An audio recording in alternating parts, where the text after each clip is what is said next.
सर्वमङ्गलमाङ्गल्ये शिवे सर्वार्थसाधके शरण्ये त्र्यम्बके गौरी नारायणी நமோஸ்துதே. ஓம் நமச்சிவாய. மேன்மைகள் சைவநீதி விளங்குக உலகமெல்லாம். நோயற்ற வாழ்வே குறைவற்ற செல்வம். அந்த நோய் நொடிகள் இல்லாத வாழ்வு இந்த உலக மக்கள் எல்லோரும் வாழ வேண்டும் என்று கலியுகத்தின் காந்தமலை ஜோதியாகிய சபரிமலை சுவாமி ஐயப்பனுடைய திருவடிகளை சிறந்தாழ்த்தி டான் தமிழொலி ஓம் தொலைக்காட்சி நேயர்கள் அனைவருக்கும் சர்வதேச இந்து மத குருபீடம் அகில இலங்கை சபரிமலை ஸ்ரீ சாஸ்தாபுரத்தின் சார்பில் இனிய வணக்கங்களும் நல்லாசிகளும். என்றும் மங்களகரமான குரோதி வருஷம் பங்குனி மாதம் 7ஆம் நாள் 21/3/2025 வெள்ளிக்கிழமை. இன்று மலர்ந்திருக்கின்ற இன்றைய பொழுதும் நம் எல்லோருடைய வாழ்விலும் எல்லா விதமான சிறப்புகளும் வெற்றிகளும் கிடைக்க வேண்டும் என்று இஷ்ட தெய்வங்களை, குலதெய்வங்களை, பாரம்பரிய தெய்வங்களை எல்லாம் பிரார்த்தனை செய்து பெற்றோர்கள், பெரியோர்கள், ஆசிரியர்கள், குருவானர்களை வணங்கி அவருடைய அன்பையும் ஆசியையும் பெறுகின்ற பொழுது எந்த நாளுமே நமக்கு நல்ல நாளாக அமையக்கூடியது. இன்று சுக்கிரவாரம் என்கின்ற வெள்ளிக்கிழமை. சைவ சமயத்தவர்கள் ஆசார சீரராக ஆலயங்களிலே சென்று பிரார்த்தனைகள், வழிபாடுகள், சிவபுராண பாராயணங்கள், கூட்டு வழிபாடுகளிலே ஈடுபடுகின்ற பொழுது எல்லா விதமான சிறப்புகளும் நமக்கு கிடைக்கக்கூடியது. இந்த வெள்ளிக்கிழமைகளிலே நாம் ஆலயங்களில் சென்று பிரார்த்தனைகள் செய்ய வேண்டும். நமக்கு பெரிய பெரிய கோயிலுக்கு போக முடியாவிட்டாலும் அருகிலே உள்ள ஆலயத்திலே பெரிய கோவில், சின்ன கோவில் என்பது கிடையாது. தெய்வத்தினுடைய சக்தி எங்கேயுமே ஒரே சிறப்பிலே நமக்கு கிடைக்கும். பெரிய கோயிலில் போய் கும்பிட்டால் தான் சாமி அருள் கிடைக்கும். இது சின்ன கோயில் பக்கத்தில் உள்ளது நினைக்கப்படாது. கடுகு சிறிதாக இருந்தாலும் காரம் பெரிதாக இருக்கும்னு சொல்லுவார்கள். எந்த கோவிலாக இருந்தாலும் இறைவனை நம்முடைய மனசிலே நாம் சிந்திக்கின்றதை பொறுத்து தான் நமக்கு அருள் கிடைக்கும். நல்ல சிந்தனையோடு இறை பிரார்த்தனைகளை செய்வதோடு நாம் நேற்றைய தினம் இந்த விதியை மதியால் வெல்லலாம் என்பதனை சிந்தனை கொண்டிருந்தோம். அந்த மகாராஜா தன்னுடைய மகனை இளவரசனாக்குவதற்கு, முடிசூட்டுவதற்கு நாள் பார்க்க சொன்னார். அவனுடைய பலனை பார்க்க சொன்னார். சோதரர்கள் அந்த பலன் அவனுக்கு இல்லை, அவனுக்கு அவ்வாறு ஒரு விதி இல்லை, வேறு ஒருவரை நீங்கள் நியமிங்கள் என்று சொன்னதும் இந்த மகாராஜாவுக்கு கோபம் வருகிறது. ஏன் அவ்வாறு சொல்லுகிறீர்கள்? எனக்கு ஒரே ஒரு மகன், அவன்தான் எனக்கு அடுத்த வாரிசாக இளவரசனாக வர வேண்டும், முடிசூட்ட வேண்டும் என்கிறது. இல்லை, அவனுக்கு வெகு விரைவிலே மரணம் ஏற்பட இருக்கிறது. அவனுக்கு ஒரு அகால மரணம், அதுவும் ஒரு விஷயந்துவினாலே அவனுக்கு மரணம் சம்பவிக்க இருக்கிறது. இதுதான் அவனுடைய விதி என்று சொல்கிறார்கள். உடனே மன்னன், விதியை மதியால் வெல்லலாம் தானே, அதற்கு ஏதாவது செய்யலாம் தானே? இல்லை மன்னா, இதுதான் அவனுடைய விதி. அவன் இன்னும் 3 மாதத்திற்குள் 90 நாட்களுக்குள் மரணித்து விடுவான். ஒரு விஷயந்துவினாலே அவனுக்கு மரணம் ஏற்படும். இதுதான் சாதகம் சொல்லுகிறது என்றதும் மன்னனுக்கு கோபம். சரி என்று விட்டு தன்னுடைய மகனை அன்று முதல் இந்த விஷயந்துக்கள் அணுகாத வண்ணம் அருகிலே உள்ள கடலிலே சென்று, அந்த அரண்மனைக்கு சொந்தமான கடலிலே நடுவிலே ஒரு கண்ணாடியிலே மாளிகை ஒன்றை அமைக்கிறான். என்றால் எந்த விஷயந்துக்களும் இந்த கண்ணாடியிலே ஏறாது. கண்ணாடி மாளிகை அமைத்து தினமும் காலை, பகல், மாலை வேளைகளிலே அவனை சென்று அவனுக்கு உணவு கொடுத்து விட்டு பணியாட்கள் வருவார்கள். இவரும் சென்று பார்த்துவிட்டு வருவார். இவ்வாறு செல்லுகின்ற பொழுது ஒரு நாள் அந்த இளவரசனாக வர வேண்டிய ராஜாவுடைய புதல்வன் விழாம்பழம் சாப்பிட வேண்டும் என்று ஆசைப்படுகிறேன் என்று கேட்கிறான். உடனே மன்னர் விழாம்பழங்கள் எடுத்து ஒரு கூடையிலே கொடுத்து அனுப்புகிறார். அந்த விழாம்பழத்தை அவன் சாப்பிடுவதற்காக அந்த விழாம்பழத்தை எடுத்து உடைக்கின்ற பொழுது அவனுடைய கோதுக்குள்ளே இருந்து ஒரு சிறிய விஷ எந்து அவனுடைய மூக்கிலே குத்தி விடுகிறது. விஷம் தலைக்கேறி அவன் மரணித்து விடுகிறான். எனவே இந்த மகாராஜாவுக்கு பெரிய வேதனை. ஒரே ஒரு பிள்ளை. இந்த விஷயத்திலிருந்து காப்பாற்றுவதற்காக பல்லாயிரக்கணக்குகளை செலவழித்து, ரூபாய்களை எல்லாம் செலவழித்து இந்த மாளிகை அமைத்தும் எப்படியோ இது நடந்துவிட்டது. இதுதான் விதி என்பது. விதியை யாருமே மாற்ற முடியாது. நாம் பிறக்கின்ற பொழுது தலையிலே இறைவன் எழுதியிருப்பானாம், இற்றமுடன் எந்தலையில் இன்னபடிதான் என்று எழுதிவிடுவான் இறைவன். உனக்கு இத்தனை வயசிலே இன்னது நடக்கும், இத்தனை வயசிலே நீ இப்படி இருப்பாய், இத்தனையாவது வயசிலே உனக்கு இது நடக்கும் என்றால் அது விதியை மாற்ற முடியாது. விதியை மதியால் வெல்லலாம் என்பது, அந்த விதியை மதியால் வெல்லக்கூடிய விதியுள்ளவனால் மட்டும்தான் முடியும். எனவே அனைத்தும் விதிப்படியே நடக்கும். நாம் நல்லதை நினைப்போம், நல்லதே நடக்கும் என்ற நல்ல சிந்தனையோடு டேம் தொலைக்காட்சி,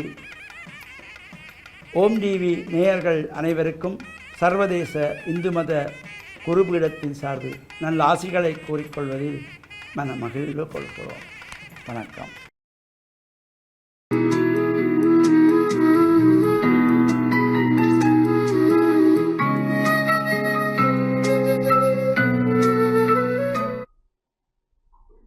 இறை இயேசுவில் என் அன்பு நெஞ்சங்களே, கிறிஸ்தவ நற்சிந்தனை வேளையில் உங்களை சந்திப்பதிலே எனக்கு மிக்க மகிழ்ச்சி. ஆண்டவர் இயேசுவின் அன்பும் அருளும் உங்கள் அனைவரோடும் இருப்பதாக. இன்று தவக்காலத்தின் 17ஆம் நாள். இயேசு ஒரு அழகான உவமையை எடுத்துரைக்கின்றார். அதாவது, ஒரு தோட்டத்து சொந்தக்காரர் அழகான ஒரு திராட்சை தோட்டத்தை அமைத்து அதற்கு தேவையான எல்லா விதமான வசதிகளையும் ஏற்படுத்தி சிலருக்கு குத்தகைக்கு கொடுத்து அவர்களை பராமரிக்கும்படியாக பொறுப்புகளை கையளிக்கின்றார். பழம் பறிக்கின்ற காலம் வருகின்ற பொழுது அவர் தன்னுடைய பணியாளர்களை அனுப்புகின்றார், தனக்குரிய அந்த இலாபத்தை, விளைச்சலை தரும்படியாக. ஆனால் இந்த குத்தகைக்கு எடுத்தவர்கள் கொடியவர்கள் என்று சொல்லப்படுகின்றார்கள். அவரால் அந்த சொந்தக்காரனால் அனுப்பப்பட்ட பணியாளர்களை இவர்கள் நையப்படைக்கின்றார்கள், கல்லால் அறிகின்றார்கள், கொல்லுகின்றார்கள். இப்படி அவருக்கு கொடுக்க வேண்டிய அந்த கணக்கை, அவருக்கு கொடுக்க வேண்டிய லாபத்தை, அவருக்குரிய உரிமையை அந்த சொந்தக்காரனுக்கு கொடுக்க மறுக்கின்றார்கள். சில வேளைகளிலே நாங்கள் பார்க்கலாம், சரியோ பிழையோ தெரியாது, சிலர் மற்றவர்களுடைய இல்லத்திலே, வீட்டிலே அவர்கள் வாடகைக்கு இருப்பார்கள், அல்லது சில நிலங்களை குத்தகைக்கு எடுப்பார்கள். ஆனால் பின்பு அதை தங்களுடைய உரிமையாக்கிக் கொள்வதற்காக அவர்கள் அதை தங்களுடைய லாபத்திற்காக மட்டும் அவர்கள் அதை பார்க்கின்றதாகவும், அத்தகைய நடவடிக்கைகளிலே இறங்குவதாகவும், அவர்கள் செய்கின்றது ஒரு தீமையானது, சரியானது அல்ல என்பதை நாங்கள் பார்க்கின்றோம். இவ்வாறு இறைவன் எங்களுக்கு சில பொறுப்புகளை தருகின்றார். இயற்கையாகவே நாங்கள் ஒரு தந்தையாக, தாயாக, பிள்ளைகளாக அல்லது பல்வேறு நிறுவனங்களிலே, அமைப்புகளிலே, வேலைத்தளங்களிலே, குழுமங்களிலே பொறுப்பாளர்களாக கடமையோடு நாங்கள் கடமை உணர்வோடு சேவை செய்ய வேண்டும் என்று எங்களிடம் கொடுக்கப்படுகின்ற, அல்லது நாங்கள் வேலைக்கு அமர்த்தப்படுகின்றோம். எங்களுக்கு சில பொறுப்புகளை குத்தகைக்கு கொடுப்பது போல தரப்படுகின்றது. இவற்றிலே நாங்கள் மீண்டும் எங்களுக்கு தந்தவர்களுடைய அந்த எதிர்பார்ப்புக்கு அமைய பிரமாணிக்கமான ஊழியர்களாக, அவர்களுக்கு நாங்கள் என்றுமே நம்பிக்கைக்குரியவர்களாக எங்களுடைய வேலையை, எங்களுடைய வேலையினுடைய முயற்சியினால் வருகின்ற பலனை நாங்கள் அவர்களுக்கு கொடுக்க வேண்டும். இதை சொல்லுகின்றது பொறுப்பானவர்களாக இருக்க வேண்டும் என்று. ஆண்டவர் இயேசு இந்த தவக்காலத்திலே எங்களை அழைக்கின்றார். எங்களுடைய வாழ்க்கையிலே நாங்கள் எதையோ பொறுப்புள்ளவர்களாக, நாங்கள் எங்களுக்கும் நாங்கள் பொறுப்பானவர்களாக இருக்கலாம், அடுத்தவர்களுக்கு நாங்கள் பொறுப்பானவர்களாக இருக்கின்றோம். எவ்வளவு தூரம் நாங்கள் இந்த பொறுப்புகளை நிறைவேற்றுகின்றோம், அல்லது இந்த பொறுப்புகளை தட்டி கழிப்பதற்கு அடுத்தவர்களை நாங்கள் துன்புறுத்துகின்றவர்களாக, அடிமைப்படுத்துகின்றவர்களாக, நையை புடைக்கின்றவர்களாக, அவர்களுக்கு நாங்கள் தீமை செய்கின்றவர்களாக, அவர்கள் இல்லாமல் இருக்க வேண்டும் என்று சொல்லி அவர்களிடமிருந்து இந்த விடயங்களை பறித்து கொள்ளுகின்றவர்களாகவும் இருக்கலாம்.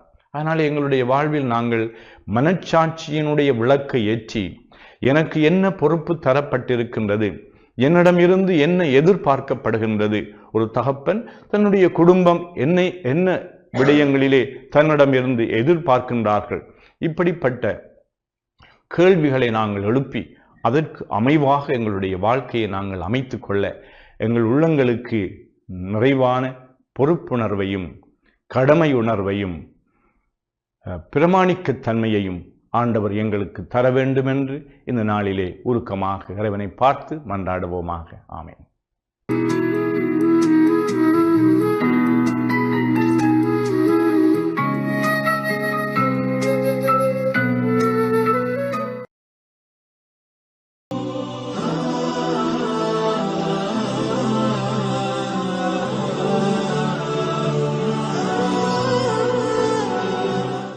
Alhamdulillah wassalatu wassalamu ala ashrafil anbiya'i wal mursalin. A'udzu billahi minasy syaithanir rajim. Bismillahirrahmanirrahim. Was-samaa'i wat-tariq. Wama adraka mat-tariq. An-najmu ats-tsaqib. إن كل نفس لما عليها حافظ فلينظر الإنسان مما خلق من ماء دافق صدق الله العلي العظيم. கண்ணியத்துக்குரிய அன்பார்ந்த நேயர்களே, நல்லுள்ளங்களே, அல்லாஹு தஆலா எல்லா உயிர்களையும் படைத்து பரிபாலிக்கக்கூடிய ஏக வல்லவனாக இருந்து கொண்டிருக்கின்றான். அந்த வகையிலே மனித சமுதாயத்தை அல்லாஹு தஆலா ஒரு உயர்ந்த சிறந்த படைப்பாக படைத்து பரிபாலித்து கொண்டிருக்கின்றான். சிந்திக்கக்கூடிய ஆற்றலை கொடுத்து வாழக்கூடிய வாழ்வின் சகல வசதிகளையும் சொகுசான பௌதிக வளங்களையும் நிறைவான உணவுகளையும் அல்லாஹு தஆலா வழங்கி கொண்டிருக்கின்றான். அந்த அல்லாஹு தஆலா மனிதன் எவ்வாறு உருவாகின்றான் என்ற பாடத்தை தனது அல் குர்ஆனிலே படித்து தருகின்றான். மேலே நாங்கள் ஓதி காண்பித்த இந்த அல் குர்ஆனுடைய வசனத்திலிருந்து நாங்கள் சில விடயங்களை அறிந்து கொள்ளலாம். வஸ்ஸமாஇ வத்தாரிக், இந்த உதய தாரகை என்ற விடிவள்ளி நட்சத்திரத்தின் மீது சத்தியமாக. வமா அத்ராக மத்தாரிக் அன்-நஜ்மு ஸாகிப் இன் குல்லு நஃப்ஸின் லம்மா அலைஹா ஹாஃபிஸ். ஒவ்வொரு மனிதனுக்கும் ஒவ்வொரு பாதுகாவலரை அல்லாஹு தஆலா உருவாக்கி வைத்திருக்கின்றான். அந்த பாதுகாவலர் யார்? அந்த பாதுகாவலர் தான் ஒவ்வொரு மனிதனோடும் அன்றாடம் சில மலக்குகளை அவனுடைய பாதுகாப்புக்கு என்று அல்லாஹு தஆலா அவனுடன் கூடவே அனுப்பியிருக்கின்றான். அது என்ன? நாம் பார்க்கின்றோம், குறைந்தபட்சம் எங்களை நோக்கி வருகின்ற ஒரு சிறிய துகள், அந்த சிறிய தூசு கூட எங்களுடைய கண்ணுக்குள் சென்று விடாமல் அது கிட்டே வந்தவுடன் பல 2 மீட்டர் தூரத்திலே வருகின்றது, 1 மீட்டர் தூரத்திலே வருகின்றது. அதையும் விட குறைவாக எங்களுடைய கண்ணுக்கும் அந்த துகளுக்கும் இடையில் ஒரு சான் இடைவெளி இருக்கின்றது. அந்த நேரத்தில் கூட எங்களுக்கு தெரியாது ஒரு துகள், ஒரு தூசி என்னுடைய கண்ணை நோக்கி வருகின்றது என்று. கண்ணுக்கு கிட்டே வந்தவுடன் தான் தெரிகின்றது என்னுடைய கண்ணுக்குள் பெரிய ஒரு ஆபத்தான ஒரு தூசியோ அல்லது ஒரு வண்டோ ஏதோ ஒரு பாதகமான ஒரு பொருள் நுழையப் போகின்றது என்ற விடயம் தெரிந்தவுடன் உடனடியாக எங்களுடைய கண்ணை நாங்கள் மூடிக்கொள்கின்றோம். நாங்கள் மூடவில்லை, அல்லாஹு தஆலா இன் குல்லு நஃப்ஸின் லம்மா அலைஹா ஹாஃபில் என்கின்ற எங்களுக்கு பாதுகாப்பாக அவன் உருவாக்கி இருக்கின்ற அந்த மலக்குகளின் மூலமாக அல்லாஹு தஆலா எங்களை பாதுகாக்கின்றான். இது குறைந்தபட்சம். எவ்வளோ பெரிய திடீரென்று மயிரிழையில் பல ஆபத்துக்களில் இருந்து அபாயங்களில் இருந்து நாங்கள் தப்பி இருக்கலாம். அல்லாஹு தஆலாவுடைய விதிதான் எங்களுக்கு முடிவாக இருந்தாலும் அதையும் விட அல்லாஹ்வுடைய பாதுகாப்பு அதுவே எங்களுக்கு அவனுடைய புறத்திலிருந்து கிடைத்த அருளாக இருந்தால் அல்லாஹு தஆலா அவனுடைய பாதுகாவலர்களை கொண்டு எங்களை பாதுகாக்கின்றான். ஃபல்யன்துரில் இன்சானு மிம்மா குலிக், இந்த மனிதன் எவ்வாறு உருவாகின்றான் என்பதை அல்லாஹு தஆலா சொல்கின்றான்.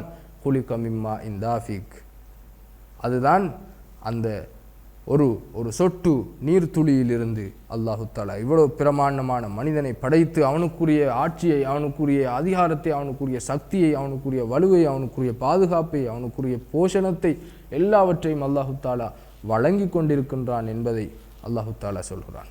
யஹ்ருஜு மின் பைனி சுல்பி வத்தராயிப், ஆண்களுடைய முதுகந்தண்டிலிருந்தும் பெண்களுடைய மார்பக பகுதியிலிருந்தும் வெளியாகின்ற அந்த நீரிலிருந்து அல்லாஹு தாலா படைத்திருக்கின்ற படைப்பாற்றல் எத்தகையது சகோதரர்களே! அந்த அல்லாஹ்வை நாங்கள் சிந்திக்க வேண்டும். அவனுடைய படைப்பை பார்த்து ஆச்சரியப்பட வேண்டும். அவனுடைய படைப்பை நினைத்து அவனை புகழ வேண்டும். அவன் எங்களுக்கு வழங்கி இருக்கின்ற அருட்கொடைகளை நினைத்து அவனுக்கு நன்றி செலுத்த வேண்டும். அந்த நல்லடியார்கள் தான் நன்றி செலுத்துவார்கள். அவனை விளங்காதவர்கள் ஒருபோதும் நன்றி செலுத்த மாட்டார்கள். விளங்கியவர்கள் எவ்வாறு நன்றி செலுத்துவார்கள்? ரப்பனா மா ஹலக்த ஹாதா பாத்திலா சுப்ஹானக ஃபக்கினா அஸாபன்னார், எங்களுடைய இறைவனே, இவற்றை எல்லாம் நீ வீணுக்காக படைக்கவில்லை, எங்களை நீயே பாதுகாப்பாயாக, அந்த நரகின் கொடுமையிலிருந்து எங்களை பாதுகாப்பாயாக, நீயே தூய்மையானவன் என்று பிரார்த்தனை செய்வார்கள். எனவே இப்படியாப்பட்ட நல்ல விடயங்களை நாங்கள் அறிந்து வாழ்வில் செயற்படுத்த எல்லாம் வல்ல அல்லாஹு தாலா நம் அனைவருக்கும் அருள் புரிவானாக. ஆஹிரு தஅவானா அல்ஹம்துலில்லாஹி ரப்பில் ஆலமீன். வஸ்ஸலாமு அலைக்கும் வரஹ்மத்துல்லாஹி வபரகாத்துஹு.